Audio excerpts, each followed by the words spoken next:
True बात?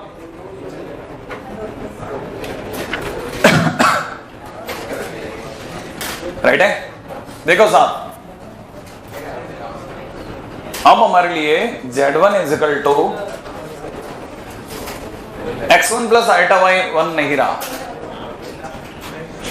हमने किसी टाइम पे वही लेकर के सारे काम कर लिए, x1 प्लस आइटा y1 पहले दिन ही कर डाले थे, याद है, मल्टीप्लिकेशन वगैरह। तो ठीक है, तो मैंने आपको ये सिखाया था कि प्लस के टाइम पे तो वो मैंने बताया था, याद है, काजू कतली टाइप की बनाई थी।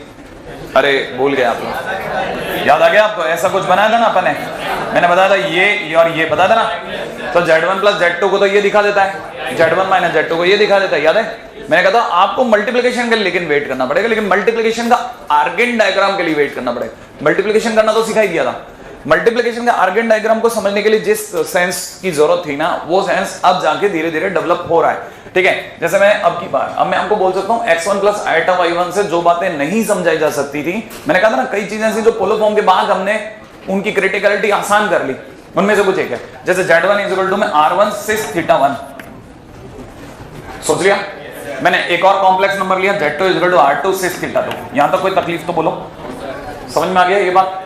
अच्छा, तब तक कई लोग जो थोड़ा और भयंकर समझ जाते हैं वो ये भी समझ लेंगे, इट इज मॉड Z1, ठीक है, इनटू में cos theta 1 plus iota sin theta 1, sure, is equal to में कितना, मॉड Z2 इनटू में cos थीटा 2 प्लस में आयोटा sin थीटा 2। ये मैं आप में से कुछ बच्चों के लिए कर रहा हूं बस, मतलब आप में से कुछ बच्चे तो थोड़ा डीपली समझ सकते हैं बात को। Z1 Z2 कर देता हूं, Z1 Z2 करते ही मॉड मॉड तो पहले मल्टीप्लाई हो गए, इन्होंने कहा हमारे मल्टीप्लिकेशन अलग कर दो, तो हमने मॉड Z1 मॉड Z2 अलग कर दिया, जिसको R1 R2 करके बाहर बैठा दिया। अब इन दोनों की मल्टीप्लाई की बारी आई। जब मैं इनकी मल्टीप्लाई करूंगा, आंख का अंदर भी बता देगा पहले सर इसकी सोच लिया। तब तक हम में से कुछ लोग जो इसकी फटाफट मल्टीप्लाई सोच सकते हैं, cos थीटा 1 cos थीटा 2, सोच लिया, ठीक है। अच्छा, इन दोनों की multiply minus sin theta 1 sin theta 2, सोच लो, प्लस आयोटा वाला अलग, आयोटा इसका इससे और इसका इससे। आयोटा के टाइम पे क्या होगा, आयोटा बाहर बैठ गया, cos theta 1 sin theta 2 plus cos theta 2 sin theta 1, सोच लिया। अच्छा, तब तक इसे पहचानो, कौन, cos थीटा 1 प्लस थीटा 2, ये sin थीटा 1 प्लस थीटा, इसका मतलब थीटा 1 प्लस थीटा 2 परमानेंट हो गया। इसको मैंने छोटे शब्दों में लिख डाला, सिर्फ थीटा 1 प्लस थीटा 2। सोचा आपने? नहीं आया? इसका मतलब ये कि Z1 और Z2 की मल्टीप्लाई के टाइम पे उनके आर्गुमेंट ऐड हो जाते हैं, उनके आर्गुमेंट ऐड हो जाते हैं। इसकी मतलब इसकी फोटो कैसे आती है? इसकी फोटो ये आती है, ये Z1, ये Z2, ये Z1, ये Z2, इसका एंगल थीटा 1, इसका एंगल थीटा 2, तो फिर इसका Z1 Z2 का एंगल, हाँ, Z1 Z2 ना केवल लेंथ में बड़ा हो जाएगा बल्कि उसका जो एंगल होगा वो थीटा 1 प्लस। क्या आप ये बात समझ जाएंगे? इसका मतलब ये है कि जब मल्टीप्लिकेशन होता है तो आर्गुमेंट ऐड होता है, ठीक है ना। In multiplication we add argument, ठीक है। एक काम खत्म। दूसरी बात सुनो, अगर मैंने यही Z1 अपॉन Z2 करा होता, ठीक है, हाँ, तब सब्ट्रैक्ट हो जाता। अगर ऐसा होता तो ये अपनी तरह से Z1 अपॉन Z2 करते ही mod Z1 upon mod Z2, ठीक है ना, इनटू में सिस थीटा 1 माइनस थीटा 2 होता। बहुत बहुत बहुत काम की चीजों पे अब चलने लग गए अपन, है ना।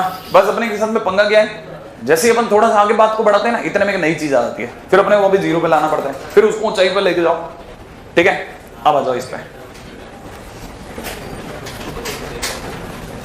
अगले पॉइंट पे जाओ। जिन लोगों ने ये कर लिया उनके लिए अगला पॉइंट,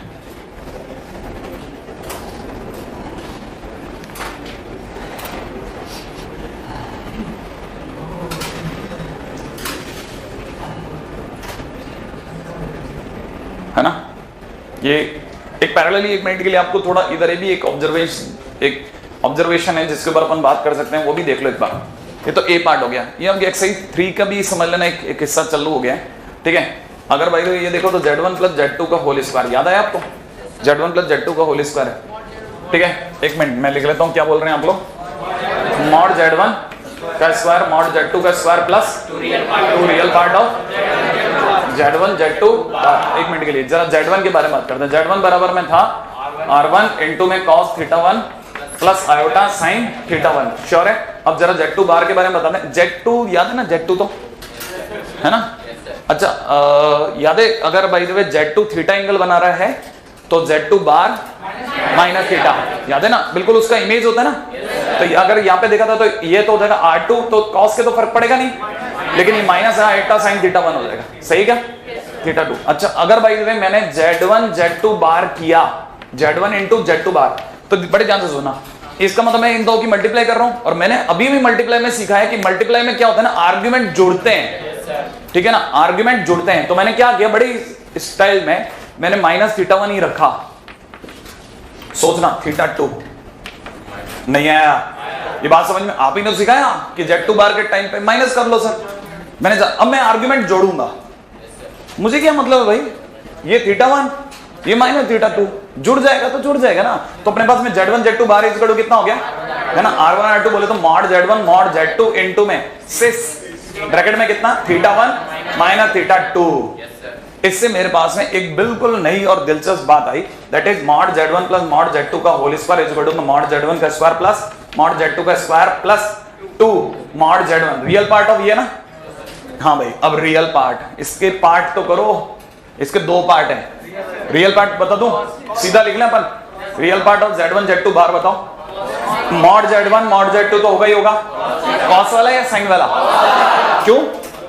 जब मैं इसे खोलूंगा तो खुलेगा cos theta 1 minus theta 2 plus iota, तो उसमें आयोटा वाला हिस्सा छोड़ दूं तो मेरे लिए क्या होगा, कॉस थीटा 1 माइनस थीटा 2। ये उसका रियल पार्ट है।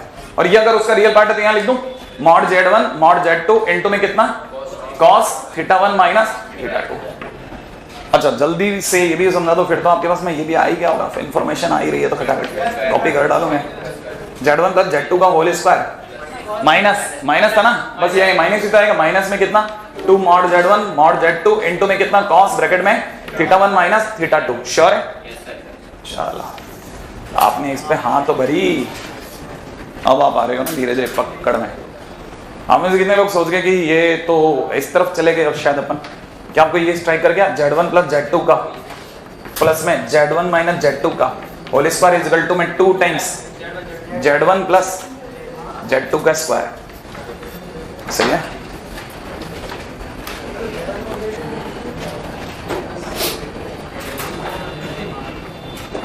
चले आगे, अगले पॉइंट पे आ जाओ आप। चलो नेक्स्ट पॉइंट के ऊपर दिमाग लड़ाओ, ठीक है ना?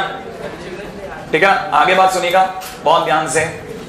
वी हैव 3 केसेस, ठीक है ना, फ्रॉम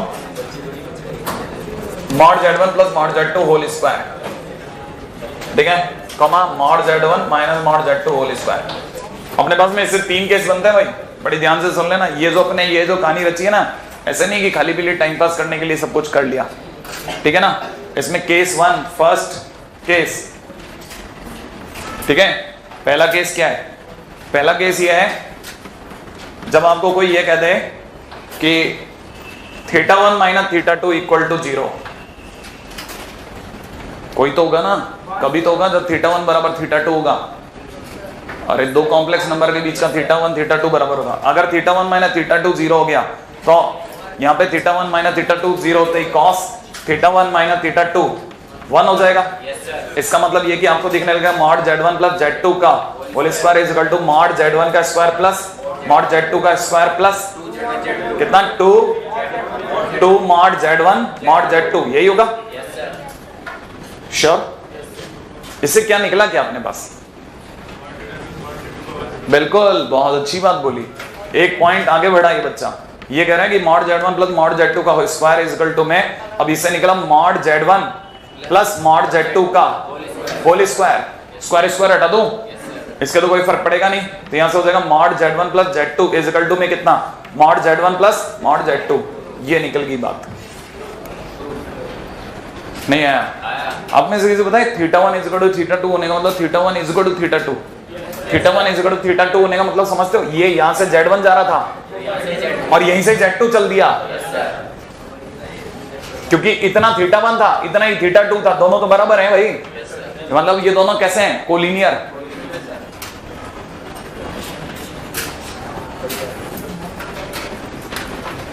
अगला पॉइंट,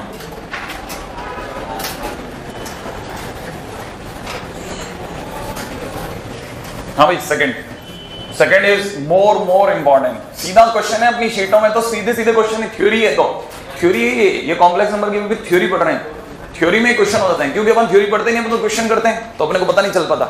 अब देखो दूसरी थ्योरी क्या हो सकती है, एक और केस सोचो, कभी कोई ये भी तो बोल सकता है θ1 minus θ2 is equal to sir plus minus pi by 2 हो जाए। भाई plus pi by 2 minus pi by 2, इसका मतलब ये कि एक कॉम्प्लेक्स नंबर और दूसरे कॉम्प्लेक्स नंबर के बीच में 90 डिग्री का एंगल हो,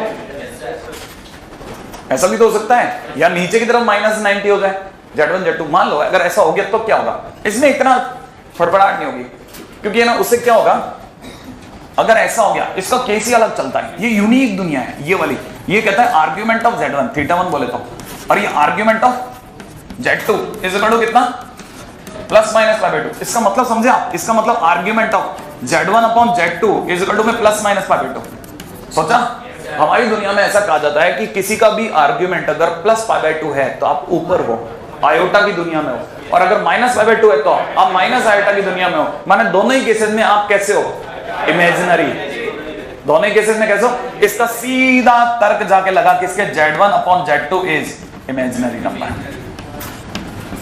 बात समझ में आई?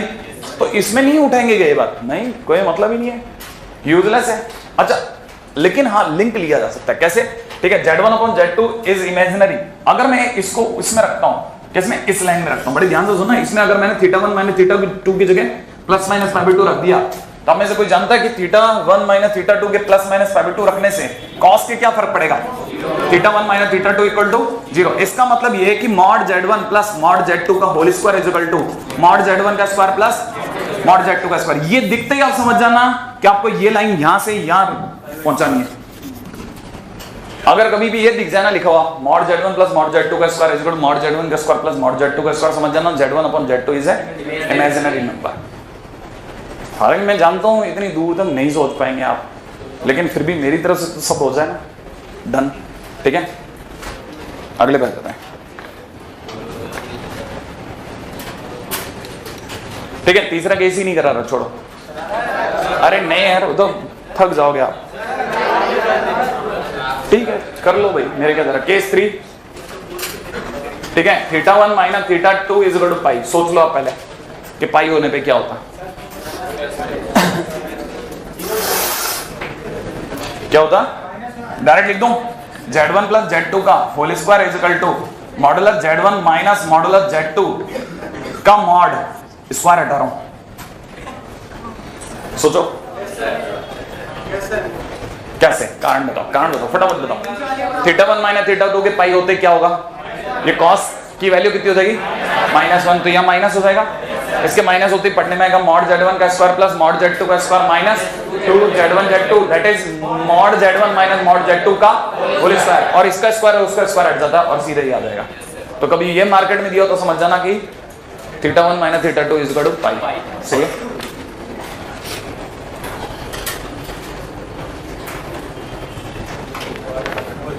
अगली बात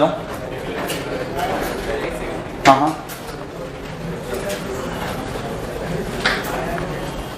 हालांकि मैं जानता हूँ ये वाला टाइटल है ना, ये तो अच्छे बच्चे को सुट कर देता है, सब दिमाग खराब कर देता है कि अच्छा ये क्या है, लेकिन क्या करें, इसमें केस है और अपनी शीट की जरूरत है, करना ही पड़ेगा।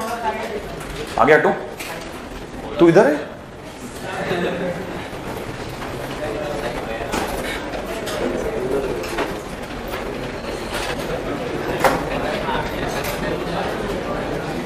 क्वेश्चन भी बड़ा विचित्र है।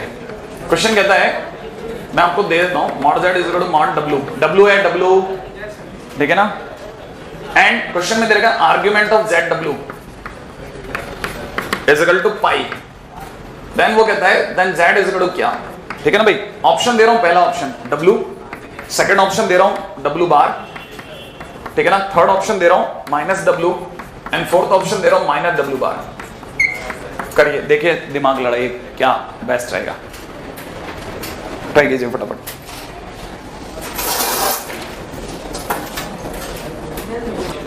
कितने लोगों के दिमाग में ये बात आ गई कि इसका कोई मतलब है कि ये कह रहा है argument of Z plus argument of W बराबर में कितना पाई।